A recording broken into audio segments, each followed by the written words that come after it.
Hi friends, परम education मध्ये आपलं स्वागत आहे. आपण सिमिलॅरिटी या टॉपिक चालू केला होता. बऱ्याचशा गोष्टी याच्यावर डिस्कस केल्यात, काही प्रॅक्टिससाठी सॉल्व्ह केले. आतापर्यंत आपण एरिया ऑफ सिमिलर ट्रायंगल याच्याबद्दल बोललेलो नाहीये. आपण एरिया ऑफ ट्रायंगल बद्दल बोललो, ratio of areas of two triangles आपण बघितलं फर्स्ट लेक्चर मध्येच. मात्र ratios of areas of similar triangle याच्यावरती आपण बोललेलो नाहीये. आणि आज आपल्याला तोच एक टॉपिक बघायचा आहे आणि तो या टॉपिक चॅप्टर मधला शेवटचा टॉपिक आहे, तो एरिया ऑफ सिमिलर ट्रायंगल. आणि त्या टॉपिक नंतर हा जो सिमिलॅरिटी टॉपिक आहे हा आपला टॉपिक या ठिकाणी पूर्ण होतो. तर आज आपण वेळ न घालवता डायरेक्ट त्या पॉइंट वर जाऊया. The theorem of areas of similar of triangles. काय? Theorem of areas of similar triangles म्हणजेच जो रेशो आहे सिमिलर ट्रायंगलच्या एरियाचा, तो रेशो आपल्याला बघायचा आहे. आता सगळ्यात पहिले स्टेटमेंट समजून घेणं गरजेचं आहे. तर स्टेटमेंट काय सांगतोय? When two triangles are similar the ratio of areas of those triangle is equal to ratio of square of their corresponding sides. म्हणजे काय की दोन ट्रायंगल जर एकमेकांना सिमिलर असतील तर त्यांच्या एरियाचा रेशो हा त्यांच्या करस्पॉन्डंट साइड्स ज्या आहेत त्यांच्या स्क्वेअर, करस्पॉन्डंट साइडचा जो रेशो आहे त्याच्या स्क्वेअर एवढा असतो. हे आपल्याला या ठिकाणी सांगायचंय, ते आपल्याला प्रूव्ह करायचंय. ठीक आहे. जेव्हा दोन ट्रायंगल सिमिलर असेल तर त्याच्या एरियाचा रेशो हा स्क्वेअर ऑफ करस्पॉन्डंट साइड्सचा रेशो असा असेल, हे आपल्याला यामध्ये सांगायचंय.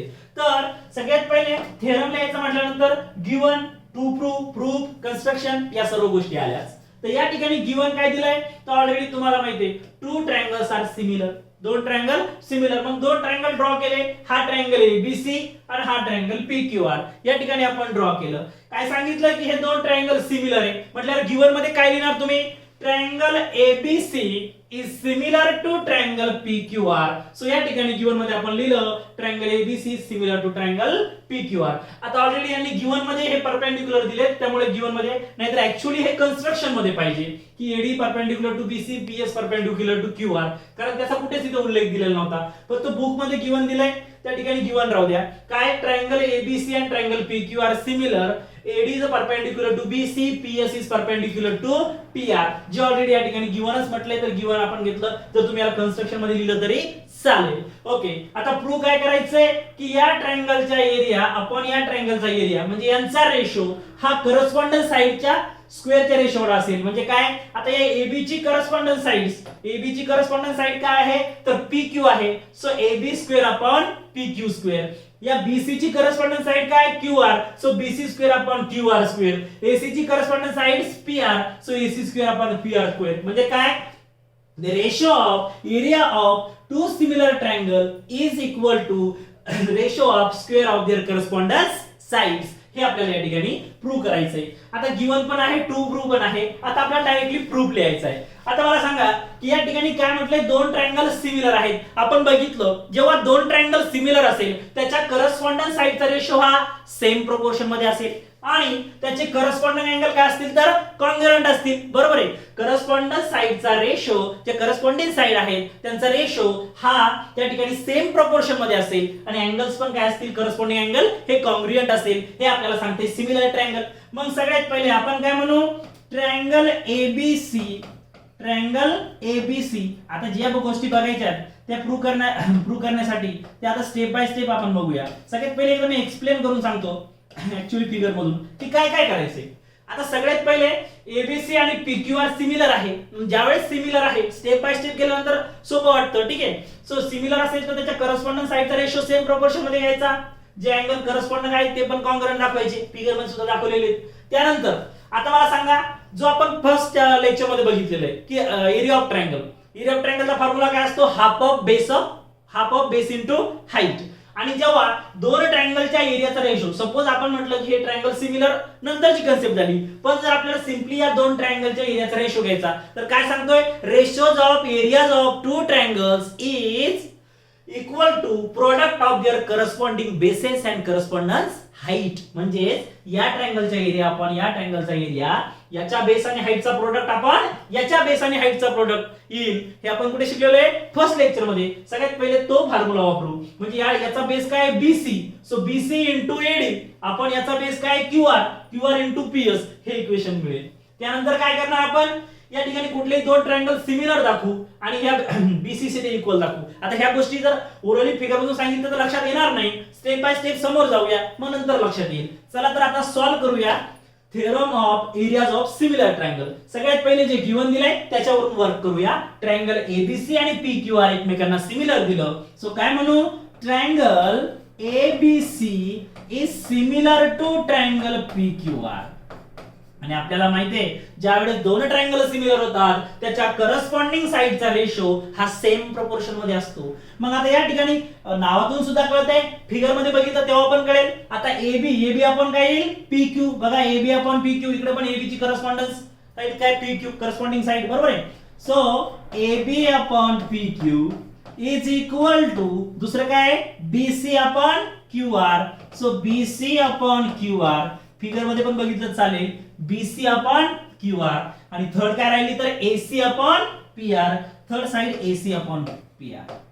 ठीक आहे, बिकॉज करस्पॉन्डिंग साइडचा रेशो हा सेम प्रोपोर्शन मध्ये असेल. त्यामुळे हे दोन ट्रायंगल ऑलरेडी गिवन सांगितलंय की दोन ट्रायंगल सिमिलर आहेत. जेव्हा दोन ट्रायंगल सिमिलर असतील त्यांच्या करस्पॉन्डिंग साइडचा रेशो हा सेम प्रोपोर्शन मध्ये असेल. आणि करस्पॉन्डिंग अँगल, आता हा बी चा करस्पॉन्डिंग अँगल काय मित्र, बी चा आहे क्यू आणि सी चा पण आहे आर. मग या ठिकाणी काय म्हणणार तुम्ही, आता बी आणि सी दिले कारण आपल्याला यूज करायचा आहे बी आणि सी चा. आता हे बी आणि सी, आता ए पण तुम्ही पी शी म्हणू शकता, पण पूर्ण नाव घ्यावं लागेल बीएसी आणि क्यूपीआर, कारण त्या ठिकाणी एक परपेंडिक्युलर ड्रॉ केलेला आहे, दोन अँगल तयार होतात. त्यामुळे डायरेक्ट अँगल ए नाही म्हणता येणार, तर बीएसी आणि क्यूपीआर असं म्हणावं लागेल, पूर्ण नाव द्यावं लागेल. मात्र बी आणि सी या ठिकाणी घेतलंय तेवढंच लिहितो, त्याचा उपयोग आपल्याला समोर करायचा आहे, ते लक्षात येतील. म्हणजे काय होईल, angle B is congruent to angle Q and angle C is congruent to angle R. बरोबर आहे. आता रिझन जर लिहायचं म्हटलं तर याचं रिझन काय लिहिणार तुम्ही, CSST माहिती आहे तुम्हाला, corresponding side of similar triangle. कारण corresponding side of similar triangle असते त्या सेम प्रोपोर्शन मध्ये असतो रेशो, बरोबर आहे. आणि angle B is congruent to angle Q and angle C is congruent to angle R. याचं रिझन काय मित्र हो, CSAT, सॉरी CAST. काय रिझन लिहायचं, CAST, corresponding angle of similar triangle. Corresponding angle of similar triangle असतात congruent आणि corresponding side of similar triangle असतात same proportion मध्ये. त्यामुळे हे रिझन या ठिकाणी लिहून घ्यायचं. काय, AB upon PQ, BC upon QR, AC upon PR, हे सगळे रेशो सेम प्रोपोर्शन मध्ये आहे. आणि हे करस्पॉन्डिंग अँगल हा B आणि हा Q, हा C आणि हा R, हे करस्पॉन्डिंग अँगल कॉन्ग्रुएंट आहे. हे काय सांगते आपल्याला, सिमिलर ट्रायंगल सांगतोय. सो इथपर्यंत आलंय. अगदी स्लो आणि सोप्या पद्धतीने आपल्याला जायचंय, कारण हा थेरम समजला तो 1.4 पूर्ण याच्यावर बेसिक आहे. हा शेवटचा पॉइंट आहे तुमच्या चॅप्टर मधला. हा पॉइंट कळाला, 1.4 पण कळाला आणि चॅप्टर पण संपला. त्यामुळे हा पॉइंट कळून घेणं गरजेचं आहे, हा थेरम समजून घेणं गरजेचं आहे. सगळ्यात पहिले काय केलं, थेरम सॉल्व्ह करताना दोन ट्रायंगल सिमिलर होतं, दोन ट्रायंगल ड्रॉ केले, दोघांनाही हाईट ड्रॉ केल्या, गिवन मध्ये लिहून घेतलं. दोन ट्रायंगल सिमिलर आहेत आणि हाईट पण परपेंडिक्युलर, म्हणजे हाईट म्हणजे परपेंडिक्युलर, ते लिहून घेतलं. त्यानंतर प्रूव्ह काय करायचं होतं, तर त्याच्या करस्पॉन्डन्स साइडचा जो स्क्वेअर आहे त्यांचा रेशो. मग या ठिकाणी AB square upon PQ square, BC square upon QR square, AC square upon PR square, हे सर्व गोष्टी या स्टेटमेंट वरून लिहून घेतल्या. आता प्रूव्ह करतोय. प्रूव्ह करताना सगळ्यात पहिले उपयोग कशाचा केला, तर ट्रायंगल ABC आणि PQR हे एकमेकांना सिमिलर आहेत त्याचा उपयोग केला. त्याच्या करस्पॉन्डन्स साइडचा रेशो आहे, त्या करस्पॉन्डिंग साइडचा रेशो हा सेम प्रोपोर्शन मध्ये दाखवला. त्यानंतर अँगल, करस्पॉन्डिंग अँगल हे कॉन्ग्रुएंट दाखवले. इथपर्यंत आपण आलो, ठीक आहे. आता जो नेक्स्ट पॉइंट आपल्याला करायचा आहे, तो नेक्स्ट पॉइंट काय सांगतोय की जर या दोन ट्रायंगलच्या एरियाचा रेशो घ्यायचा. सिंपल आपला फर्स्ट प्रॉपर्टी आपण बघितली होती लेक्चर फर्स्ट मध्ये, की ratio of areas of two triangle, not similar, just triangle, areas of ratio of areas of two triangle is equal to product of their corresponding bases and heights. हे आपण बघितलेले. म्हणजे या दोन ट्रायंगलच्या एरियाचा रेशो घ्यायचा. म्हणजे काय घेणार तुम्ही, सपोज तुम्ही घेणार area of triangle ABC upon area of triangle PQR. ठीक आहे, area of triangle ABC upon area of triangle PQR. या ABC आणि PQR ट्रायंगलच्या एरियाचा रेशो काय येणार, base, product of base and height, म्हणजे B1 upon H1 is equal to B2 upon upon B2 into H2, B1 into H1 upon B2 into H2. हा बरोबर आहे. Ratio of areas of two triangle is equal to product of their correspondence bases and Heights.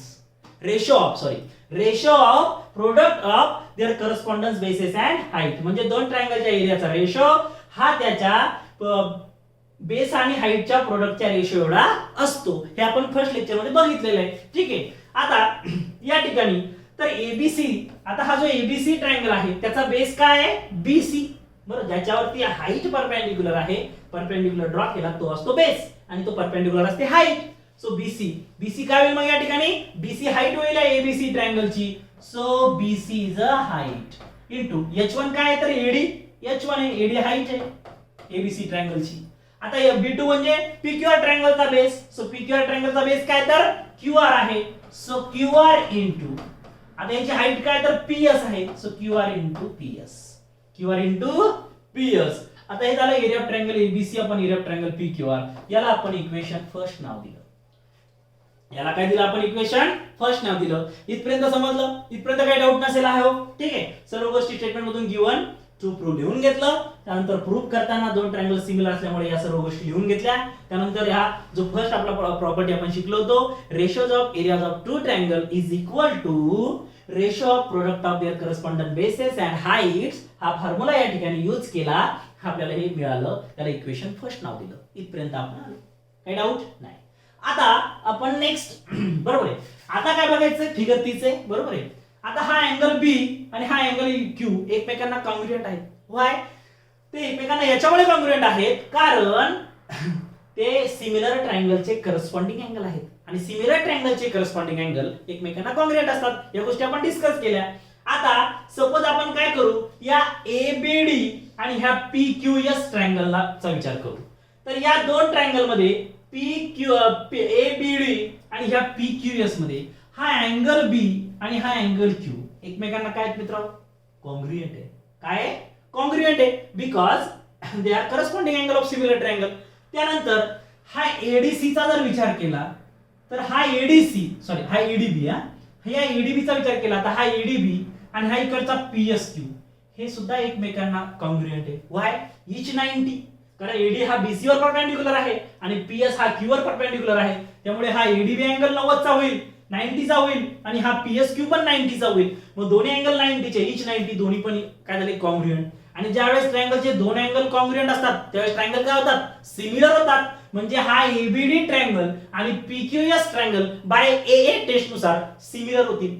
आणि जर ते similar आले तर आपण ratio काय म्हणणार? इक्वल म्हणणार. म्हणजे या कोणता रेशो? करस्पॉन्डन्स साइडचा रेशो म्हणजे सेम प्रोपोर्शन मध्ये असेल. म्हणजे हा एबी अपॉन पीक्यू आणि एडी अपॉन पीएस इक्वल होतील रेशो हा. का? कारण जेव्हा दोन ट्रायंगल सिमिलर असतात तेव्हा त्याच्या करस्पॉन्डन्स साइडचा रेशो हा सेम प्रोपोर्शन मध्ये असतो. मग चला आपण स्टेप बाय स्टेप जाऊया. द्या इकडे लक्ष. ओके. तर काय मग आपण इन ट्रायंगल एबीडी अँड दुसरा कोणता ट्रायंगल आहे? तर दुसरा आहे PQS. In triangle ABD and triangle PQS. काय याच्यामध्ये? तर हा एबीडी अँगल आणि पीक्यूएस अँगल हे इक्वल आहेत. So angle ABD is congruent to angle PQS. ठीक आहे. हा एबीडी अँगल आणि पीक्यूएस अँगल कॉन्ग्रुएंट आहे. रिझन काय असेल याचं? गिवन. ऑलरेडी गिवन दिलेलं आहे त्यामुळे गिवन असल्यामुळे ते दोन्ही इक्वल आहेत. हा बी आणि क्यू. बी म्हणजेच एबीडी आणि हा क्यू म्हणजे पीक्यूएस. ठीक आहे. त्यानंतर दुसरं काय? तर हा एडीबी आणि पीएसक्यू इच 90. काय म्हणणार तुम्ही? Angle ADB is also congruent to PSQ. Okay, is congruent to PSQ. ABD is congruent to PSQ.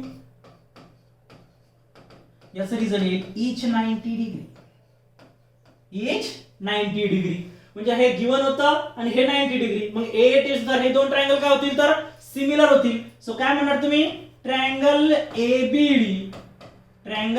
ABD is similar to triangle PQS. आता या ठिकाणी मी मार्क करतो कोणते दोन ट्रायंगल सिमिलर आले. तर बघा हे ग्रीन वाला हा ट्रायंगल आणि इकडचा येलो वाला बघा आणि येलो वाला हा ट्रायंगल.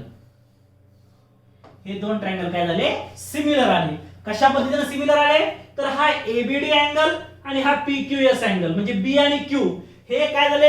एकमेकांना कॉन्ग्रुएंट झाले बिकॉज ते करस्पॉन्डिंग अँगल होते सिमिलर ट्रायंगलचे. आणि हा एडीबी आणि हा पीएसक्यू हे पण कॉन्ग्रुएंट आले बिकॉज हे एडी आणि पीएस हे परपेंडिक्युलर म्हणजे 90 डिग्रीचा अँगल तयार करतात. मग हा अँगल पण आहे, हा अँगल पण 90 डिग्रीचा आहे, मग ते पण कॉन्ग्रुएंट झाले. तो ए टेस्ट नुसार हे दोन ट्रायंगल काय झाले तर सिमिलर झाले. आणि ज्यावेळेस ट्रायंगल सिमिलर होतात करस्पॉन्डन्स साइडचा रेशो काय असतो सेम प्रोपोर्शन मध्ये असतो. म्हणजे एबी च्या करस्पॉन्डन्स साइड्स काय आहे तर पीक्यू आहे. एबी च्या करस्पॉन्डन्स साइड्स पीक्यू आहे. म्हणजे रेशो काय होईल तुमचा AB upon PQ, AB upon PQ is equal to AB upon PQ. व्यवस्थित लिहितो, ठीक आहे. AB upon PQ is equal to दुसरा रेशो काय एबी अपॉन पीक्यू. ज्याची गरज आहे तेवढाच रेशो मी घेणार आहे. काय करायचंय फक्त आपल्याला की स्क्वेअर प्रूव्ह करायचा आहे. बीसी अपॉन क्यूआर तर मिळालं बघा, बीसी अपॉन क्यूआर तर मिळालं पण स्क्वेअर नाही मिळालं. फक्त इथं बीसी अपॉन क्यूआर आणायचंय, इथं एडी पीएस रिप्लेस करायचंय. मला काय करायचंय एडी आणि पीएस रिप्लेस करायचं तर मी तेवढाच विचार करेल एडी आणि पीएस चा. So AD upon PS. Theorem prove करताना कधी पण टू प्रूव्ह कडे बघायचं आणि मग पुढे जायचं. गोष्टी टू प्रूव्ह कडे बघत सॉल्व्ह करावं लागतात, ठीक आहे. So AB upon PQ is AD upon PS आलं बघा, एडी अपॉन पीएस. आता कारण या एबी ची करस्पॉन्डन्स साइड पीक्यू होईल, एडी च्या करस्पॉन्डन्स साइड पीएस होईल आणि या बीडी ची करस्पॉन्डन्स साइड क्यूएस होईल, बरोबर आहे. पण या बीडी आणि क्यूएस ची गरज नाहीये. सो एबी अपॉन पीक्यू आणि एडी अपॉन पीएस आपण घेतलं. इथपर्यंत आपला रेशो आलं इथपर्यंत सेम प्रोपोर्शन मध्ये. रिझन काय लिहायचं पण रिझन तेच CSST corresponding side of similar triangle, ठीक आहे. आता मला सांगा या ठिकाणी गिवन मध्ये काय म्हटलंय तर गिवन मध्ये म्हटलंय की हे दोन ट्रायंगल सिमिलर आहेत. दोन ट्रायंगल काय आहेत सिमिलर आहेत. म्हणजे तुमचा AB upon PQ, AB upon PQ आणि बीसी अपॉन क्यूआर हे काय एकमेकांना इक्वल आहेत. म्हणजे हा एबी अपॉन रेशोशी बीसी अपॉन क्यूआर रेशो काय आहे इक्वल आहे. म्हणजेच काय तुम्ही या एबी अपॉन पीक्यू च्या ठिकाणी काय लिहू शकता तर या एबी अपॉन पीक्यू च्या ठिकाणी तुम्ही बीसी अपॉन क्यूआर लिहू शकता, बरोबर आहे. कारण ते रेशो इक्वल आहे सिमिलर ट्रायंगल असल्यामुळे. मग या ठिकाणी या एबी अपॉन पीक्यू च्या ठिकाणी काय लिहायचं तर एबी अपॉन पीक्यू च्या ठिकाणी लिहायचं BC upon QR. So BC upon QR is also equal to काय होईल AD upon PS, AD upon PS. आलं लक्षात कशामुळे आलंय फ्रॉम फर्स्ट सॉरी फर्स्ट नाही ना त्याला इक्वेशनच नाव दिलेलं नाहीये. सो ओके इक्वेशन नसल्यामुळे त्याला तसे फर्स्ट सेकंड म्हणताच येणार नाही. जर तुम्ही याला फर्स्ट नाव आणि याला सेकंड दिलं असतं तर फ्रॉम फर्स्ट म्हटलं असतं, पण दिलेलं नाहीये, ठीक आहे. पण काय दिलेलं आहे की एबी अपॉन पीक्यू हा रेशो बीसी अपॉन क्यूआर शी इक्वल आहे. हे आपण अगोदर सांगितलंय. म्हणून या एबी अपॉन पीक्यू च्या ठिकाणी तुम्ही बीसी अपॉन क्यूआर लिहू शकता. म्हणजेच काय की या एडी अपॉन पीएस ला एबी अपॉन पीक्यू जर इक्वल असेल तर त्यालाच तुमचा बीसी अपॉन क्यूआर पण काय होणार इक्वल होणार. मग हे झालं तुमचं इक्वल. आलं. जर सपोज आता तुम्ही याला इक्वेशन सेकंड नाव दिलं, याला काय केलं इक्वेशन सेकंड नाव दिलं. आता ह्या इक्वेशन सेकंड नुसार बीसी अपॉन क्यूआर आणि एडी अपॉन पीएस इक्वल आहे. आणि इक्वेशन फर्स्ट मध्ये काय BC upon QR AD upon PS आहे. मग जर आपण हा रेशो सेपरेट लिहिला कसा लिहिला की सपोज हा जो रेशो होता आपण एरिया ऑफ ट्रायंगल एबीसी आणि एरिया ऑफ ट्रायंगल पीक्यूआर काय होतं area of triangle ABC upon area of triangle PQR is equal to BC into काय होतं आपलं लक्ष द्या इकडे काय होतं बीसी इंटू एडी. तर बीसी अपॉन क्यूआर आणि एडी अपॉन पीएस आपण वेगळं वेगळं लिहिलं. कसं लिहिलं आपण तर लक्ष द्या इकडे लिहू शकतो आपण त्याला. तर BC upon QR into AD upon PS, AD upon PS असं लिहिलं. काय फरक पडतो या बीसी आणि क्यूआर दोघांचं मल्टिप्लिकेशन आणि दोन्ही डिवाइडला असेल फरक काहीच पडणार नाही. सो बीसी आणि क्यूआर ला एका खाली म्हणजे एकत्र लिहिलं आणि एडी आणि पीएस ला एकत्र लिहिलं काही फरक पडणार नाही. आता मला सांगा या एडी पीएस च्या ठिकाणी तुम्ही काय लिहू शकता बीसी क्यूआर लिहू शकता बीसी अपॉन क्यूआर कारण ते इक्वल प्रूव्ह झालंय. म्हटल्यानंतर काय होईल तुमचं या ठिकाणी चेंजेस काय येतील तर या ठिकाणी या BC upon QR as it is त्याच्यानंतर तुम्ही एडी अपॉन पीएस च्या ठिकाणी बीसी अपॉन क्यूआर लिहू शकता कारण आपण ते प्रूव्ह केलंय. सो या ठिकाणी पण काय येईल BC upon QR, BC into BC BC square, QR into QR QR square. So हे काय होईल BC square upon QR square, BC square upon QR square. म्हणजे काय प्रूव्ह झालं तुमचं area of triangle ABC, area of triangle ABC,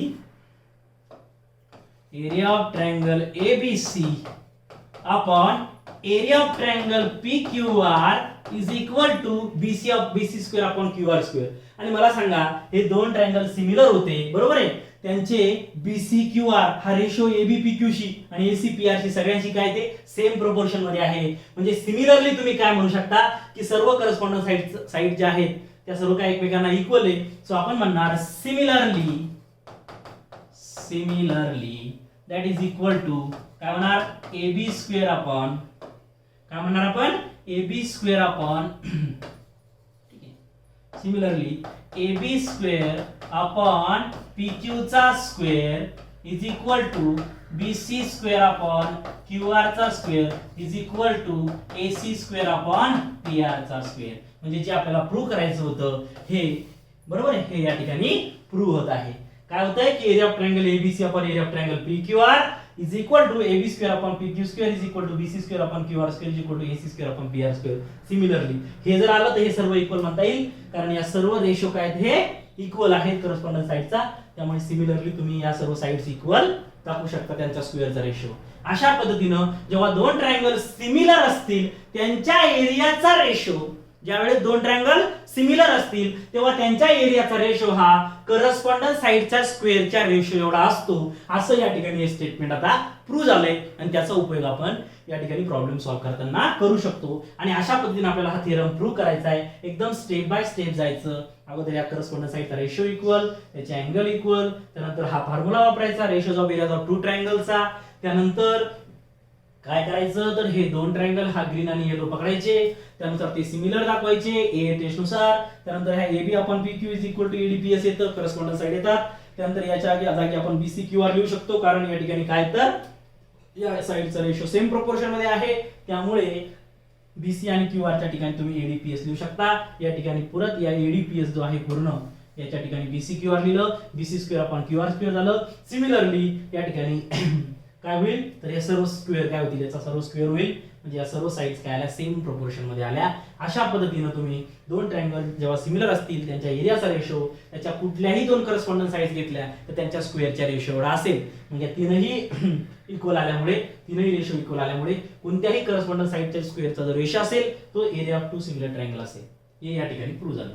आता तुमच्या book मधला आणि याच्यात काही स्टेप वेगळ्या असतील काही वेगळं असेल. ज्या पद्धतीनं मी सॉल्व्ह केलं त्या पद्धतीनंच बुक मध्ये असेल किंवा थोडंसं वेगळं पण असेल. त्यांनी हा ट्रायंगलच्या ऐवजी हे दोन ट्रायंगल हे उरलेले हा ट्रायंगल आणि हा ट्रायंगल जर घेतला असेल तरी पण चालतं कारण या सर्व इक्वल असेल त्यामुळे काही प्रश्न नाही. त्यांनी कोणताही ट्रायंगल घेतला असेल तर काही फरक पडत नाही चालतंय. सो अशा पद्धतीने आपण या ठिकाणी हा थेरम प्रूव्ह करू शकतो. ठीक आहे ओके. आता एक ऍडव्हान्स गोष्ट जर सांगायची म्हटलं हा थेरम जर समजला असेल तर ती पण सांगता येते काय की तुम्ही काय म्हटलं की या करस्पॉन्डन्स साइडच्या स्क्वेअर एवढा आहे. जर सपोज या ADPS च्या ठिकाणी तुम्ही BCQR पुट केलं जर या ठिकाणी तुम्ही या BC च्या ठिकाणी जर तुम्ही ADPS पुट केलं असतं कारण BC सुद्धा ADPS ला इक्वल आहे तर तुमचं काय झालं असतं या ठिकाणी BC अपॉन QR तर तुम्ही जर असं केलं असतं की या BC आणि QR च्या ठिकाणी ADPS इंटू ADPS केलं असतं. ठीक आहे तर काय झालं असतं तुमचं AD square upon PS square advance concept आहे. ठीक आहे ऍडव्हान्स कन्सेप्ट काय की तुम्ही या ADPS च्या ठिकाणी BCQR केलं मात्र हा ADPS ऍज इट इज ठेवला असता आणि या BCQR च्या ठिकाणी ADPS केला असतं तर या हाईटचा स्क्वेअर पण झाला असता. म्हणजे काय म्हणू शकता तुम्ही the ratio of areas of two similar triangle is equal to ratio of their heights ratio of square of their heights असं सुद्धा तुम्ही म्हणू शकता. म्हणजे या हाईटचा स्क्वेअर आपण या हाईटचा स्क्वेअर या दोन एरिया ट्रायंगलच्या एरियाच्या रेशो एवढा सुद्धा घेऊ शकतो. ही सुद्धा एक कन्सेप्ट आहे. ठीक आहे तुम्हाला हा थेरम अशा पद्धतीने प्रूव्ह करायचा आहे आणि ही ऍडव्हान्स कन्सेप्ट सुद्धा तुम्ही लक्षात घेऊ शकता. जर कुठे गरज पडली तर तुम्ही हे सुद्धा सॉल्व्ह करू शकता की या हाईटचा स्क्वेअर आपण या हाईटचा स्क्वेअर हा दोन याच्या रेशो एवढा असतो ट्रायंगलच्या एरियाच्या रेशो एवढा. आले लक्षात. आय होप ह्या सर्व गोष्टी लक्षात आल्या असेल. हा थेरम समजला असेल. अतिशय व्यवस्थित हा थेरम सांगितलेला आहे. तुम्ही रिपीट जरी बघितलं तरी तुमच्या लक्षात येऊन जाईल. आणि आता डायरेक्टली आपण जाऊया प्रॅक्टिस सेट कडे. अत्यंत सोपा आहे खूप इझिली हा प्रॅक्टिस सेट आपण सॉल्व्ह करूया. फास्ट सर्व प्रॉब्लेम होऊन जातील फक्त लक्ष द्या. काय म्हणलंय 1.4 मध्ये पहिला क्वेश्चन आहे the ratio of corresponding sides of similar triangle is 3:5. 3:5 ratio दिलाय. Then find the ratio of their areas. आता 3:5 म्हणजे साइडचा रेशो दिलाय आणि काय फाइंड करायचंय की एरिया त्यांच्या एरियाचा रेशो फाइंड करायचा आहे. आताच थेरम बघितला काय सांगतो थेरम की त्याच्या एरियाचा रेशो हा त्याच्या करस्पॉन्डन्स साइडच्या रेशोच्या स्क्वेअर एवढा स्क्वेअरचा रेशो असतो बरोबर आहे. मग सपोज तुम्ही काय म्हटलं याला तुम्ही ही ट्रायंगलची फर्स्ट म्हणजे S1 म्हणजे साइड S1 आहे आणि ही S2 आहे. आणि हा दोन ट्रायंगल कोणते, ट्रायंगल फर्स्ट आणि ट्रायंगल सेकंड. म्हणजे फाइंड काय करायचंय, area of triangle first upon area of triangle second. एका ट्रायंगलला फर्स्ट नाव दिलं आणि एका ट्रायंगलला सेकंड नाव दिलं, तर फाइंड काय करायचं, त्यांच्या एरियाचा रेशो. मग एरियाचा रेशो म्हणजे काय, area of triangle first upon area of triangle second. बरोबर आहे. आता या ट्रायंगल फर्स्टची साइड कोणती असेल, S1 आणि ट्रायंगल सेकंडची साइड S2. पण फॉर्म्युला काय सांगतो की त्यांच्या एरियाचा रेशो हा करस्पॉन्डंट साइडच्या ज्या करस्पॉन्डिंग साइड्स आहेत त्यांच्या स्क्वेअरच्या रेशोला असतो. म्हणजे काय, हे S1 चा स्क्वेअर अपॉन S2 चा स्क्वेअर. सपोज या ठिकाणी ABBC नाव असतं तर AB square upon PQ square आला असतं, BC square upon QR square आला असतं, AC square upon PR square आला असतं. पण या ठिकाणी त्यांनी नाव दिलं नाही, म्हणजे S1 S2. मग काय, S1 square upon S2 square. आता S1 चा स्क्वेअर 3/5 आहे, म्हणजे काय होईल, 3 स्क्वेअर अपॉन 5 स्क्वेअर. बरं, 3 स्क्वेअर अपॉन 5 स्क्वेअर. मग 3 स्क्वेअर अपॉन 5 स्क्वेअर म्हणजे काय होईल, 9/25. 9/25 म्हणजे काय की हा रेशो काय तुमचा 9:25. काय आला रेशो, 9:25. अतिशय सिंपल, 1 मार्क साठी क्वेश्चन येऊ शकतो. ठीक आहे, 1 मार्क्स क्वेश्चन बोर्ड एक्झामला येऊ शकतो 1 मार्क साठी. अशा पद्धतीने त्याला सॉल्व्ह करावं लागेल 1 मार्कला. कसं, area of triangle first upon area of triangle second is equal to S1 square upon S2 square. अतिशय सिंपल, यात वेळ घालवण्यात अर्थच नाही, सगळ्यांना समजून गेलं असेल. ठीक आहे. आता next, area of triangle ABC similar to area of triangle PQR आणि ABS टू PQ. आता AB आणि PQ काय करस्पॉन्डिंग साइड इथूनच कळतं. AB च्या करस्पॉन्डिंग साइड काय, PQ. त्यांचा रेशो दिलाय 2:3. Then fill in the blanks. आता area of triangle ABC upon area of triangle PQR काय असतं, करस्पॉन्डिंग साइडच्या स्क्वेअरचा रेशो. मग AB स्क्वेअर खाली काय, PQ चा स्क्वेअर. PQ चा स्क्वेअर. बरोबर आहे. हे 2 चा स्क्वेअर काय होईल, मग इथे 4 आणि 3 चा स्क्वेअर 9. बरोबर, एवढेच ब्रॅकेट भरायचं काम आहे. AB square upon PQ square 4/9. आलं लक्षात. That's all. अशा पद्धतीने 2 क्वेश्चन. चला लगेच नेक्स्ट. ठीक आहे, खूप प्रॅक्टिस केल्यानंतर लक्षात येईल. काय म्हटलं, हे ट्रायंगल ABC आणि PQR सिमिलर आहे. आता ABC तर एरिया जो दिलाय तो 80 दिलाय, PQR चा दिलाय 125. आता फिल इन द ब्लँक्स भरायचा. एरिया ऑफ ट्रायंगल ABC आपण काय, एरिया ऑफ ट्रायंगल PQR. दोन ट्रायंगल त्यांचाच रेशो 80 अपॉन 125. 80 अपॉन, आता याला इथे सॉल्व्ह करतो मी. ठीक आहे, तेव्हा तुमचं तिथे डायरेक्ट आन्सर लिहिता येईल. आता area of triangle ABC upon area of triangle PQR 80/125. पण आपल्याला माहिती आहे की एरिया ऑफ ट्रायंगल ABC आणि PQR काय असतो, त्याच्या करस्पॉन्डंट साइडचा रेशो एवढा, करस्पॉन्डंट साइडच्या स्क्वेअरच्या रेशो एवढा, त्याचा जो रेशो असेल ते. मग या ठिकाणी ABC आणि PQR म्हणजे काय होईल तुमचं, AB square upon PQ square. बरोबर आहे, कारण area of triangle ABC upon area of triangle PQR काय होईल तुमचं, इज इक्वल टू काय होईल, AB चा स्क्वेअर अपॉन PQ चा square. AB square upon PQ square होईल. बरोबर आहे, कारण दोन सिमिलर ट्रायंगलच्या एरियाचा रेशो हा त्याच्या करस्पॉन्डंट साइडच्या स्क्वेअरच्या रेशो एवढा असतो. मग याचा AB square upon PQ square होईल. आता मग या AB स्क्वेअर आणि PQ स्क्वेअर, तर हे 80/125 दिलेले आहे. म्हणजे या पूर्ण जागी आपण काय लिहू शकतो, AB square upon PQ square. मग या ठिकाणी या एरियाच्या जागी काय लिहिलं, AB square upon PQ square is equal to काय होईल, 80/125. 80/125 आलं लक्षात. या होल जो या ठिकाणी सर्कल केलाय याच्या जागेवर, कारण काय की हा जो एरिया आहे तो AB square upon PQ square शी इक्वल आहे. त्यामुळे याच्या जागेवर काय लिहिणार तुम्ही, याच्या जागेवर लिहिलं AB square upon PQ square is equal to 80/125. आता तुम्ही काय केलं, आता हा AB स्क्वेअर आणि अपॉन PQ स्क्वेअर याला एकत्र स्क्वेअरिंग करू शकता. बरोबर आहे. मग कसं केलं तुम्ही, AB अपॉन PQ चा होल स्क्वेअर म्हणजे काय, AB square upon PQ square, त्याला फक्त एकत्र लिहिलं. आता मला सांगा तुमचा हा 80/125 as it is, 80/125 as it is. आता मला सांगा जर तुम्ही हे स्क्वेअर तुम्हाला रिमूव्ह करायचं म्हटलं तर इकडचं काय जाईल, तुमचं स्क्वेअर रूट मध्ये जाईल टर्म. थोडे इकडे याला खालीच देतो, लक्ष द्या थोडं, नंतर मिटवून आपण खालचं सॉल्व्ह करू. ठीक आहे, काय होईल, AB स्क्वेअर अपॉन PQ स्क्वेअरचा whole square is AB upon PQ चा whole square is equal to 80/125. आता हा स्क्वेअर जर रिमूव्ह करायचा म्हटलं तर रिमूव्ह केला तर काय येईल तुमचा, AB अपॉन PQ येईल. रिमूव्ह केला काय येईल, AB अपॉन PQ येईल. मग आता मात्र पण ही टर्म कुठे जाईल तुमची, ब्रॅकेट मध्ये 80/125 स्क्वेअर रूट मध्ये जाईल. कुठे जाईल, स्क्वेअर रूट मध्ये गेली. आता मला सांगा स्क्वेअर रूट मध्ये याला कसं लिहू शकता तुम्ही, 80ला तुम्ही लिहू शकता 16/5. ठीक आहे, बिकॉज 16 चा काय होतो 80, याला 16/5 लिहिलं. आणि 25 ला काय लिहू शकता तुम्ही, 125 ला 25/5. बघा 25 5 चा 125 आणि 16 5 चा 80, त्याला अशा पद्धतीने लिहिलं. आता काय होईल मित्र, इथे तुमचा 5 कॅन्सल होईल. आता हा 5 आणि हा 5 कॅन्सल झालं, काय उरलं 16/25. आणि रूट मध्ये स्क्वेअर रूट मध्ये 16/25 काय होईल, स्क्वेअर रूट मध्ये 16/25 याला जर बाहेर काढलं तर काय तुमचं 4/5. काय आन्सर येईल 4/5. म्हणून या AB अपॉन PQ या ब्रॅकेट मध्ये काय लिहायचं AB अपॉन 4/5. आपल्याला फक्त फिल इन द ब्लँक्स करायची आहे, पण ती कशी आली ती या ठिकाणी मी एक्सप्लेन केलेलं आहे. ठीक आहे. AB अपॉन PQ चा whole square is equal to 80/125. या ठिकाणी स्क्वेअर जर रिमूव्ह करायचं म्हटलं तर इकडची टर्म काय जाईल स्क्वेअर रूट मध्ये जाईल. स्क्वेअर रूट मध्ये गेल्यानंतर 80/125 ला 80 ला कसं येईल आपण 16 × 5 बिकॉज 16 × 5 is 80 आणि 125 ला काय लिहिलं 25 × 5 बिकॉज 25 5 चा 125. या ठिकाणी 5 कॅन्सल झालं. स्क्वेअर रूट मध्ये करायला 16/25. आता 16 ला स्क्वेअर रूटच्या बाहेर काढायचं म्हटल्यानंतर काय येईल तुमचा 4 बिकॉज 4 चा स्क्वेअर इज 16 आणि 25 ला स्क्वेअर रूटच्या बाहेर काढलं काय आलं 5 बिकॉज 5 चा स्क्वेअर इज 25. सो रेशो काय आला AB अपॉन PQ चा 4/5. अशा पद्धतीने या ब्रॅकेट मध्ये 4/5 लिहून टाकायचं. आता या ठिकाणी फक्त एक ऍक्टिव्हिटी होती, फक्त तुम्हाला पुट अप करायची होती व्हॅल्यू. आपण तसं नाही करणार, तर आपण पूर्ण सॉल्व्ह करून नंतर ब्रॅकेट मध्ये लिहिणार, कारण हे गरजेचं आहे की कसं आलं ते महत्त्वाचं आहे. ठीक आहे. आय होप समजलं असेल. चला आता नेक्स्ट 4 प्रॉब्लेम कडे बघूया. काय दिलाय 4 problem. Okay let's see here. काय म्हणलंय की ट्रायंगल LMN बरोबर आहे. ट्रायंगल LMN आणि ट्रायंगल PQR हे एकमेकांना सिमिलर दिलेत आणि रेशो दिलाय 9 * area of triangle PQR is equal to 16 * area of triangle LMN हे दिलंय आणि QR दिलाय 20.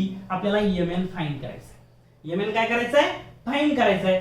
आता मला सांगा ज्यावेळेस दोन ट्रायंगल सिमिलर असतात तेव्हा त्यांच्या एरियाचा रेशो काय असतो त्याच्या करस्पॉन्डन्स साइड ज्या आहेत त्याच्या स्क्वेअरच्या रेशो एवढा असतो. हा थेरम आपण बघितलाय. मग आता आपण काय करणार याला सपोज आपण असं लिहिलं, या ठिकाणी सोल्युशन लिहितोय 9 * area of triangle PQR is equal to 16 * area of triangle LMN. हे आप रिलेशन आपल्याला दिलेलं आहे. ठीक आहे.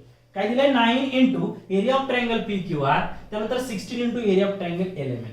आता जर हा LMN या साइडला आला तर ट्रायंगल PQR च्या काय जाईल तो अपॉनला जाईल आणि हा 9 जर या साइडला गेला तर 16 च्या अपॉनला जाईल. म्हणजे हे रिलेशन काय बनेल तुमचं, तर हे रिलेशन असं बनेल की area of triangle PQR upon area of triangle LMN is equal to 16/9. 16/9 असं रिलेशन आहे. बिकॉज कारण हा LMN या साइडला आला तो PQR च्या अपॉनला येईल आणि हा 9 त्या साइडला गेला तो 16 च्या अपॉनला जाईल. मग अशा पद्धतीने या साइड चेंज केल्या. LMN आला PQR च्या अपॉनला आणि हा 16 गेला 9 च्या अपॉनला. मग आता या ठिकाणी area of triangle PQR upon area of triangle LMN. आता आपल्याला MN साइड फाइंड करायची आहे. आता या ठिकाणी बघितलं तर MN च्या करस्पॉन्डन्स काय आहे QR आहे आणि QR आपल्याला ऍक्च्युअली गिवन दिलेला आहे. मग या ठिकाणी तुमचा जो फॉर्म्युला आहे तो या ठिकाणी ठेवूया की ज्यावेळेस दोन ट्रायंगलच्या सिमिलर ट्रायंगलच्या एरियाचा रेशो घेतो त्या करस्पॉन्डन्स साइडच्या स्क्वेअरच्या रेशो एवढा असतो. मग PQR ची करस्पॉन्डिंग साइड्स काय आहे तर PQR ची आहे QR. सो हे काय होईल तुमचं रिलेशन या ठिकाणी ह्या PQR च्या ठिकाणी येईल QR चा स्क्वेअर. QR चा स्क्वेअर.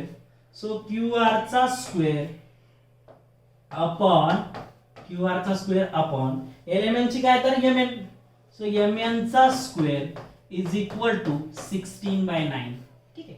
हे टर्म तर ऍज इट इज राहिली, पण area of triangle PQR upon area of triangle LMN is equal to काय येईल QR square upon MN square. बरोबर. तर या ठिकाणी QR स्क्वेअर या ठिकाणी MN square is equal to 16/9.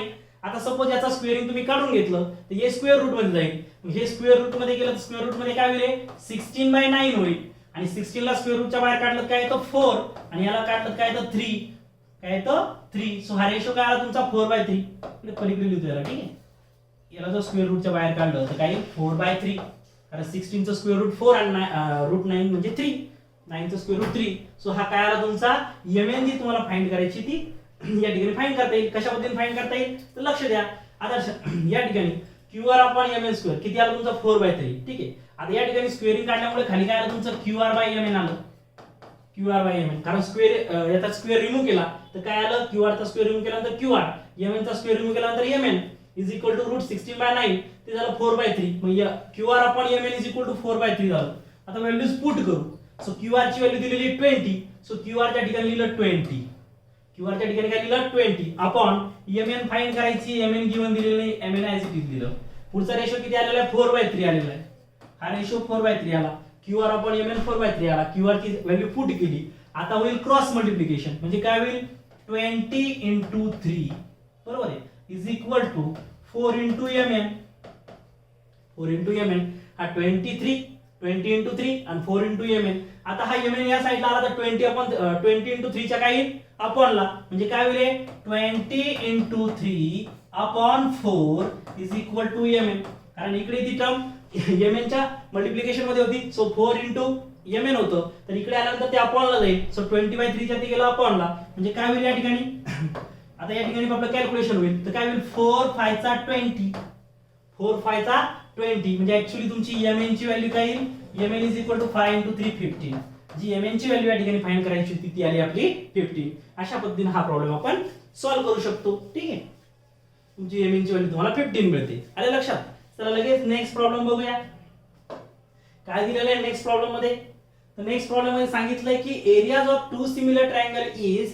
2 म्हणजे 225 स्क्वेअर सेंटीमीटर आणि जो दुसरा दिलाय तो दिलाय 81 square centimetre if the side of smaller triangle is 12 centimetre then find the corresponding side of bigger triangle म्हणजे दोन जे ट्रायंगल आहेत त्यांच्या एरियाचा रेशो दिलाय त्यातला एक ट्रायंगल बिगर आहे आणि एक ट्रायंगल स्मॉलर आहे तर जे स्मॉलर ट्रायंगल आहे त्याची साइड दिली पण त्याच्या करस्पॉन्डन्स जी बिगर ट्रायंगलची साइड आहे ती साइड फाइंड करायची आता मला सांगा की स्मॉलर ट्रायंगल आणि बिगर ट्रायंगल कसा ओळखणार ज्याचा एरिया जास्त आहे तो बिगर आणि ज्याचा एरिया कमी आहे तो स्मॉलर ऍक्च्युअली बिगर ट्रायंगल कोणता असणार तुमचा 225 स्क्वेअर सेंटीमीटर वाला मग तुम्ही काय लिहिणार या ठिकाणी एरिया ऑफ ट्रायंगल जो बिगर आहे त्याला आपण बी म्हणू जो बिगर आहे त्याला काय म्हणू आपण बिगर सुपर डायरेक्ट नावच देऊ एरिया ऑफ ट्रायंगल बिगर ट्रायंगलचा एरिया किती दिलाय 225 स्क्वेअर सेंटीमीटर आणि एरिया जो स्मॉलर ट्रायंगलचा एरिया जो आहे एरिया ऑफ स्मॉलर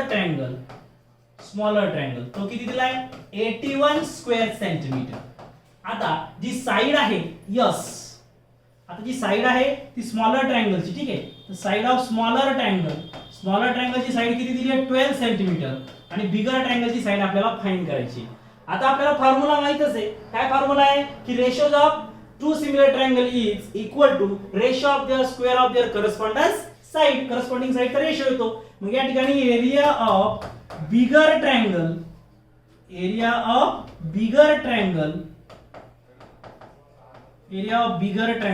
आपण एरिया ऑफ स्मॉलर ट्रायंगल जर आपण घेतलं तर काय येईल तुमचा फॉर्म्युला तो येईल या बिगर ट्रायंगलची साइडचा स्क्वेअर बरोबर आहे बिगर ट्रायंगलच्या साइडचा स्क्वेअर अपॉन स्मॉलर ट्रायंगलच्या साइडच्या स्क्वेअर एवढा येईल बरोबर आहे आता बिगर ट्रायंगलचा एरिया किती दिला 225 त्या ठिकाणी 225 पुट करू मग या ठिकाणी 225 पुट केलं 225 कारण बिगर ट्रायंगलचा एरिया 225 आहे स्मॉलर ट्रायंगलचा किती 81 सो स्मॉलर ट्रायंगलच्या एरियाच्या ठिकाणी 81 पुट केलं आता बिगर ट्रायंगलची साइड फाइंड करायची ती ऍज इट इज ठेवावी लागेल बरोबर आहे square of bigger triangle side upon smaller ट्रायंगलची साइड किती दिलेली आहे 12 दिलेली आहे सो हे 12 होईल ठीक आहे आता यामध्ये काय होईल आता आपल्याला समजा स्क्वेअर रिमूव्ह करायचा आहे ठीक आहे याचा तर काय करावं लागेल ऍक्च्युअल मध्ये आता हे इकडे मल्टिप्लिकेशनला जाईल ठीक आहे आता आपण काय करू की याचा स्क्वेअर जर रिमूव्ह करायचं म्हटलं तर याचा पण स्क्वेअर होईल बरोबर या 12 चा पण काय होईल स्क्वेअर होईल याचा जर स्क्वेअर रिमूव्ह करून टाकला तर ह्या 12 चा स्क्वेअर रिमूव्ह केला तर 12 होईल आणि या जी साइड आहे बिगर ट्रायंगलची याचा जर स्क्वेअर रिमूव्ह करून टाकला तर ती साइड ऑफ बिगर ट्रायंगल होईल यात आणि हे काय जाईल तुमचं स्क्वेअर रूट मध्ये जाईल मग या ठिकाणी व्यवस्थित आपण लिहून घेऊ काय होईल आता सपोज हे जाईल रूट मध्ये so root 225 square root 225 upon 81 is equal to side of बिगर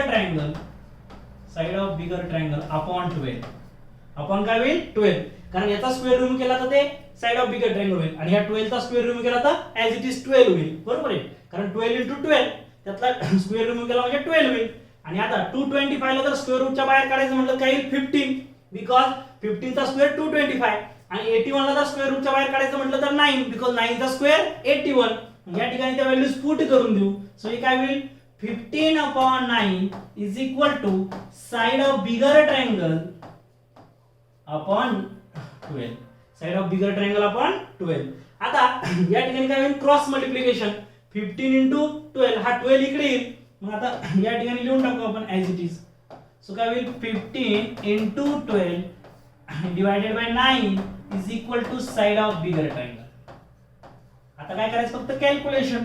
ठीक आहे, हे कसं आलं तर या 12 ला फक्त इकडे आणलं तो मल्टिप्लाय लाईन, बरोबर आहे. म्हणजे 15 into 12 मल्टिप्लिकेशन होईल त्यांचं. मग या ठिकाणी काय होईल 3 3 चा 9 आणि 4 3 चा 12. 3 3 चा 9 4 3 चा 12 म्हणजे 3 ने कट झालं. 3 3 चा 9 4 3 चा 12. आता आणखी कट होतं का ते बघूया. आणखी काय होईल तर 3 5 चा 15. 3 5 चा काय होईल 15 होईल, कारण 3 into 5 15 होतं. मग काय उरलं खाली 5 into 4. 5 into 4 काय होतं 20. म्हणजे जी साइड आहे बिगर ट्रायंगलची, त्या बिगर ट्रायंगलची साइड किती आली तुमची तर 20 सेंटीमीटर. ज्यावेळेस युनिट दिलंय त्यावेळेस युनिट लिहिणं गरजेचं आहे. या ठिकाणी सेंटीमीटर मध्ये युनिट दिलं होतं, त्यामुळे side of bigger triangle is 20 centimetre. अशा पद्धतीने आपण हा प्रॉब्लेम सॉल्व्ह करू शकतो. आले लक्षात? स्टेप बाय स्टेप गेलं की सगळ्या गोष्टी व्यवस्थित लक्षात येतील. अशा पद्धतीने या बिगर ट्रायंगलची साइड जी फाइंड करायची होती ती आली तुमची 20 सेंटीमीटर. ओके ओके, आता चला नेक्स्ट प्रॉब्लेम बघूया. काय म्हटलंय नेक्स्ट ट्रायंगल मध्ये की म्हटलंय ट्रायंगल एबीसी आणि ट्रायंगल डीएफ हे इक्विलॅटरल ट्रायंगल आहे. त्यानंतर area of triangle ABC S2, area of triangle DF दिलाय 1:2, एबी दिलाय 4 आणि डीई फाइंड करायचे. आता एक महत्त्वाची कन्सेप्ट आहे की जर दोन ट्रायंगल इक्विलॅटरल असतील, इक्विलॅटरलचा अर्थ काय की त्याच्या लॅटरल म्हणजे साइड, इक्वी म्हणजे इक्वल, ज्याच्या ऑल साइड इक्वल आहे तो इक्विलॅटरल होतो. आता मला सांगा दोन्ही ट्रायंगलच्या जर साइड इक्वल आल्या, साइड इक्वल आला म्हणजे त्याचे अँगल पण काय येणार इक्वल, कारण इक्विलॅटरल ट्रायंगलचे ऑल अँगल 60 डिग्रीचे असतात. मग दोन ट्रायंगल इक्विलॅटरल आहे. सपोज या ठिकाणी हा ट्रायंगल मी म्हटलं एबीसी, काय म्हटलं एबीसी, आणि हा दुसरा एक ट्रायंगल सिमिलर म्हणजे त्याच्यासारखा सेम, सिमिलर नाही सेम, बरोबर आहे, हा घेतला पीक्यूआर. हे दोन इक्विलॅटरल आहे, बरोबर आहे. म्हणजे याच्या एबी बीसी आणि क्यूआर इक्वल आहे. म्हणजे हे अँगल किती असतील तुमचे 60 डिग्री, हे पण काय असेल 60 डिग्री आणि हा पण काय असेल 60 degree. Because all side equal then all angles are also equal. ह्या PQ is equal to QR is equal to PR, म्हणजे PQ QR आणि PR हे पण इक्वल आहे. म्हटल्यानंतर हा अँगल पण इक्वल होईल. किती होईल 60 डिग्री 60 डिग्री 60 डिग्री, कारण तीन अँगल इक्वल म्हणजे तिघांची बेरीज 180 यायला पाहिजे. मग 60 + 60 + 60 180 आलं.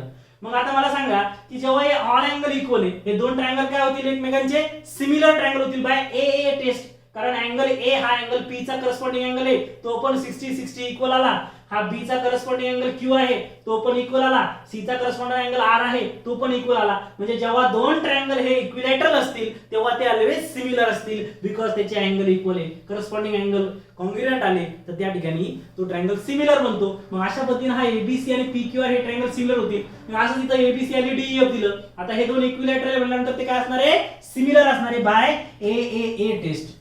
ट्रिपल अँगल या टेस्ट नुसार हे दोन ट्रायंगल काय होतील तर सिमिलर होतील. मग या ठिकाणी तुम्ही काय लिहिणार तर या ठिकाणी तुम्ही लिहिणार triangle ABC is similar to triangle DEF by A test. A test मी डायरेक्ट लिहिलं कारण ते इक्विलॅटरल ट्रायंगल आहे. ते इक्विलॅटरल ट्रायंगल असल्यामुळे ए अँगल टेस्ट नुसार ते काय झाले सिमिलर झाले. जर ते सिमिलर झाले तर त्याच्या करस्पॉन्डंट साइडचा रेशो पण काय सेम प्रोपोर्शन मध्ये येईल. म्हणजे काय येईल AB upon DE is equal to BC upon EF is equal to AC upon DF. Reason CSST, corresponding sides of similar triangle. ठीक आहे, corresponding side of similar triangle. AB चं DE corresponding, BC चं EF, AC चं DF अशा पद्धतीने झालं. आता काय म्हटलं याचा रेशो दिलाय एरियाचा. आता area of triangle ABC, area of triangle ABC upon area of triangle DEF, area of triangle DEF काय होईल दोन सिमिलर ट्रायंगलच्या आधी सिमिलर प्रूव्ह झालं. म्हणजे एक सिमिलर ट्रायंगलच्या एरियाचा रेशो काय असतो त्याच्या करस्पॉन्डंट साइडचे जे स्क्वेअर आहेत त्यांच्या रेशो एवढा. मग याच्या करस्पॉन्डंट साइड्स काय आता या ठिकाणी AB आणि DE दिलं. ठीक आहे, मग आता AB DE काय एकमेकांचे करस्पॉन्डंट साइड्स आहेत त्या बरोबर करस्पॉन्डिंग. मग काय होईल AB चा स्क्वेअर अपॉन DE चा स्क्वेअर असं होईल ते बरोबर आहे, कारण स्क्वेअर काय असतो करस्पॉन्डंट साइडचा स्क्वेअरचा रेशो एवढा. मग आता या ठिकाणी एबीसी आणि पीक्यूआर याचा रेशो किती दिलाय 1:2 म्हणजे काय येईल 1/2. काय येईल 1/2. एबी स्क्वेअर दिलेला आहे किती 4 म्हणजे काय होईल हा 4 चा स्क्वेअर अपॉन हे डीई चा स्क्वेअर. आलं लक्षात इथपर्यंत काय डाऊट? कारण हा रेशो 1/2 दिलाय, हे 4 स्क्वेअर आणि डीई स्क्वेअर. आता काय करणार तुम्ही म्हणलं डायरेक्ट स्क्वेअरिंग करू म्हणजे स्क्वेअरिंग फाइंड करून घ्या. ठीक आहे, लक्ष द्या इकडे. सो 1/2 काय होईल ऍज इट इज 4 चा स्क्वेअर 16 आणि हा d चा square as it is, d चा स्क्वेअर ॲज इट इज. मग आता हा d चा स्क्वेअर इंटू 1 आता करायचं क्रॉस मल्टिप्लिकेशन. आता d चा स्क्वेअर इंटू 1 काय होईल d स्क्वेअर, बरोबर आहे. मग हे होईल d चा स्क्वेअर ॲज इट इज आणि हे इकडे जाईल 16 इंटू 2, हे काय होईल 16 इंटू 2. इथपर्यंत कळलं सगळ्यांना, ठीक आहे. हे करस्पॉन्डंट साईडच्या स्क्वेअरच्या रेशो एवढं आलं. हे रेशो 1/2 दिला होता म्हणून हे बघा 1/2 घेतलं. ab 4 दिला होता, 4 चा square d as it is ठेवलं, d square into 1 d square आणि 4 चा square 16 into 2 16 into 2 as it is. आता जर आपण याचं स्क्वेअरिंग काढून घेतलं तर या d स्क्वेअरचं स्क्वेअरिंग काढून घेतलं इथं काय येईल d, बरोबर आहे. इथे d येईल. आता हे काय जाईल रूट मध्ये जाईल टर्म पूर्ण, हे होईल 16 इंटू 2 स्क्वेअर रूट मध्ये. d चा स्क्वेअर स्क्वेअरिंग काढल्यामुळे d या ठिकाणी ॲज इट इज झालं, पण हे जाईल स्क्वेअर रूट मध्ये. आता मला सांगा स्क्वेअर रूटच्या बाहेर 16 काढायची म्हटल्यावर 4, कारण 16 चा स्क्वेअर रूट आहे 4, सो येईल 4 आणि 2 चा स्क्वेअर रूट निघते का नाही, बिकॉज 2 हा कशाचा स्क्वेअर नाहीये, तर तो as it is square root मध्येच राहील. सो तुमचा जो d आहे तो d तुम्हाला मिळेल 4√2. किती मिळाला d 4√2. अशा पद्धतीने तुम्ही d फाइंड करू शकता 4√2. आलं लक्षात, कारण या 16 स्क्वेअर रूटच्या बाहेर आलं 4 आणि या ठिकाणी रूट पद करायला रूट मध्ये फक्त 2च राहिला आणि स्क्वेअर रूटच्या बाहेर 2 निघणार नाही, कारण 2 कशातच हा कंप्लीट स्क्वेअर नाहीये, त्यामुळे रूट 2 ॲज इट इज राहील. सो तुमचं जे d तुम्हाला फाइंड करायचं होतं ते d मिळालं 4√2. काय मिळालं 4√2. अशा पद्धतीने हा सुद्धा प्रॉब्लेम तुम्ही सॉल्व्ह करू शकता. आणि आता या लेक्चरचा आणि या प्रॅक्टिस सेटचा हा आपला शेवटचा प्रॉब्लेम आपल्याला बघायचा आहे. काय बघायचा? शेवटचा प्रॉब्लेम आणि ऍक्टिव्हिटी आहे. एक्झाम मध्ये विचारण्याचे चान्सेस पण आहेत, त्यामुळे बोर्डच्या एक्झामच्या दृष्टीनं महत्त्वाची ही एक ऍक्टिव्हिटी आहे. तर लक्ष द्या, काय म्हटलंय, PQ is a parallel to D. हे PQ ची साइड आहे आणि ही DE साइड या एकमेकांना पॅरलल आहे आणि ही जर त्याची ट्रान्सव्हर्सल म्हटलं तर हा अँगल आणि हा अँगल काय होईल मित्र, करस्पॉन्डिंग. समोरासमोरचे अँगल करस्पॉन्डिंग अँगल होतील, बरोबर आहे. मग करस्पॉन्डिंग अँगल, त्यानंतर हा अँगल आणि हा अँगल काय होईल करस्पॉन्डिंग अँगल. मग हे जर करस्पॉन्डिंग अँगल असेल तर हा पूर्ण DEF आणि हा PQF म्हणजे हा छोटा PQF ट्रायंगल आणि हा मोठा DEF ट्रायंगल. तर मी मार्किंगच करतो, लक्ष द्या इकडे. या ऑरेंज मध्ये डिनोट केलेला हा DEF ट्रायंगल आणि या ग्रीन मध्ये डिनोट केलेला हा PQF ट्रायंगल, हे दोन ट्रायंगल काय होतील मित्र एकमेकांना सिमिलर होतील बाय AA टेस्ट. मग AA टेस्ट नुसार हे दोन ट्रायंगल एकमेकांना सिमिलर होतील. आलं लक्षात. आता हे पुढे बघायचं आपल्याला, फक्त मी एकदा फिगर मधून तुम्हाला सांगून दिलं. आता जशी ऍक्टिव्हिटी दिली आहे, ऍक्टिव्हिटी प्रमाणे आपल्याला पुढे जायचं, फक्त ब्लँक्स आपल्याला फिल करायचे त्या ठिकाणी. फिल इन द ब्लँक्स, ठीक आहे. चला बघूया काय म्हटलं, PQ is parallel to D. त्यानंतर ओके, PQF चं जे हे PQF ट्रायंगल जो आहे हा छोटा, त्याचा जो एरिया आहे तो दिलाय 20 युनिट्स. त्याचा एरिया किती आहे 20 युनिट आहे आणि PF is twice of DP. जो तुमचा PF आहे तो ट्वाइस ऑफ DP आहे, म्हणजे हा एवढी जी लेंथ आहे ही या DPच्या म्हणजे ट्वाइस आहे. PF is a twice of DP म्हणजे PF हा DPच्या ट्वाइस आहे. लक्षात आलं असेल तुमच्या. म्हणजे त्याचा मीनिंग काय होतो की जर सपोज हा PF तुम्ही हे DP तुम्ही 2 घेतला तर हा PF किती येईल 4. PF किती येईल 4, कारण या DPच्या या PF काय या DPच्या ट्वाइस आहे, म्हणजे या DP ची लेंथ जेवढी असेल त्याच्या डबल लेंथ कशाची असेल PF ची असेल. ठीक आहे, हे लक्षात आलं असेल. ठीक आहे. आणि त्यानंतर area of triangle quadrilateral DPQE, या DPQE हा जो क्वाड्रिलॅटरल दिसतोय याचा एरिया फाइंड करायचा आहे. आता मला सांगा हा एवढा एरिया, लक्ष द्या थोडंसं इकडे तुम्हाला सांगतो, हा एवढा एरिया आपल्याला फाइंड करायचा आहे. ठीक आहे. आता मला सांगा हा जो टोटल एरिया आहे कोणता या ट्रायंगलचा DEF, या DEF ट्रायंगल मध्ये आता मी येलो ट्रायंगल आणखी एक ड्रॉ करतो, हा PQF. मला सांगा हा तुम्हाला जो दिसतोय पिंक कलरचा DEF ट्रायंगल, याच्यातून जर तुम्ही हा PQF येलो ट्रायंगल मायनस केला, म्हणजे काय केला, या पिंक कलर मधून हा येलो कलरचा ट्रायंगल तुम्ही मायनस केला तर खाली काय उरतंय फक्त DEQF. काय उरतंय DEQF. म्हणजेच काय की जो तुम्हाला या क्वाड्रिलॅटरलचा एरिया फाइंड करायचा आहे DPQE चा, तुम्हाला या पूर्ण DEF ट्रायंगल मधून, या DEF ट्रायंगल मधून काय करावं लागेल, तर या छोट्या ट्रायंगलचा PQF चा या डीईएफ ट्रायंगल मधून पीक्यूएफ हा ट्रायंगल बघा, हा पूर्ण डीईएफ ट्रायंगल मधून हा पीक्यूएफ ट्रायंगल या ठिकाणी मी झाकून टाकला पूर्ण, तर काय उरतो फक्त हा कोऑर्डिनेटर उरतो, त्याचा एरिया आपल्याला फाइंड करायचा आहे. चला तर स्टेप बाय स्टेप बघूया. त्यानंतर काय म्हटलंय, पीक्यूएफ इज अ 20 युनिट. पीक्यूएफ चा जो एरिया आहे हा 20 युनिट आहे. किती युनिट आहे, हा 20 युनिट आहे. त्यानंतर PF is a twice of DP. ही जी डीपी आहे आणि पीएफ याचं रिलेशन काय, हा पीएफ या डीपी च्या ट्वाइस आहे. मग जर डीपी ला तुम्ही x म्हणलं, डीपी ला x म्हणलं तर हा पीएफ काय होईल तुमचा 2x, कारण 2 into x that is 2x. तर या डीपी ला जर x म्हणलं तर या ठिकाणी पीएफ काय तुमचा 2x होईल. ठीक आहे. आता त्यानंतर हा डीएफ, ही जी पूर्ण डीएफ लेंथ आहे, आता याला x आणि याला 2x म्हणजे पूर्ण लेंथ काय होईल 3x होईल. म्हणजे तुमचा हा डीपी बरोबर आहे, लक्ष द्या इकडे, हा DP, DP plus PF is equal to DF. DF कशापासून बनलाय, तर हा डीपी प्लस पीएफ हा तुमचा डीएफ बनलाय. आता ऍक्च्युअली तुमचा जो डीपी आहे तो काय आहे x आहे, पीएफ किती आलाय तुमचा 2x आलाय, म्हणजे तुमचा डीएफ हा टोटल डीएफ काय तुमचा 3x. ह्या ब्रॅकेट भरले, इथं पीएफ लिहिलं, इथं x आणि इथं 2x. कसं आलं, कारण हा डीएफ जो बनलाय तो डीएफ या डीपी आणि पीएफ पासून बनलाय. So DP plus PF, DP तुम्ही x म्हणलं, पीएफ तुमचा 2x झाला, तर x प्लस 2x किती आलं 3x. आता एफडीई कोणता ट्रायंगल आहे, एफडीई या ट्रायंगल, आणि दुसरा कोणता आहे एफपीक्यू या ट्रायंगलचा विचार केला तर हा अँगल एफडीई कशाशी कॉन्ग्रुएंट असेल, एफपीक्यूशी. हा अँगल आणि हा अँगल करस्पॉन्डिंग अँगल होतील. मग या दोन ट्रायंगल मध्ये एफडीई आणि एफपीक्यू याच्यामध्ये हा अँगल एफडीई कशाशी कॉन्ग्रुएंट असेल, एफपीक्यूशी. Angle FPQ, angle FDE is congruent to angle FPQ. Why, because corresponding angle या दोन लाईन पॅरलल आणि ही ट्रान्सव्हर्सल, त्यामुळे हे करस्पॉन्डिंग अँगल कॉन्ग्रुएंट असतील. तर हा एफडीई हा अँगल आणि एफपीक्यू हे दोन अँगल काय होतील तर कॉन्ग्रुएंट होतील, बिकॉज करस्पॉन्डिंग अँगल.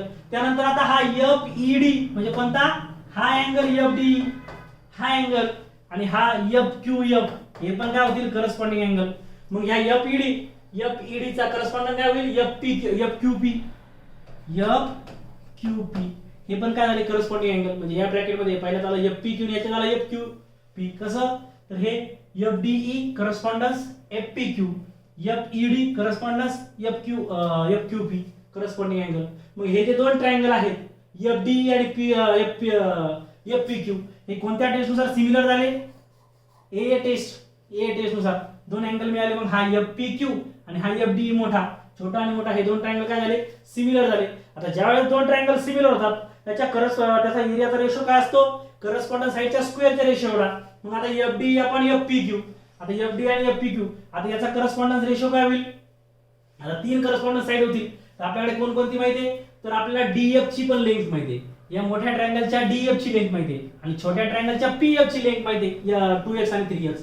मग या ठिकाणी तुमचा काय होईल, हा जो डीएफ आहे त्या डी आणि एफ, या डीएफ चा करस्पॉन्डन्स काय पीएफ आहे. बघा इकडून नाव वाचलं आपण, बघा डीएफ, इकडून काय होईल पीएफ.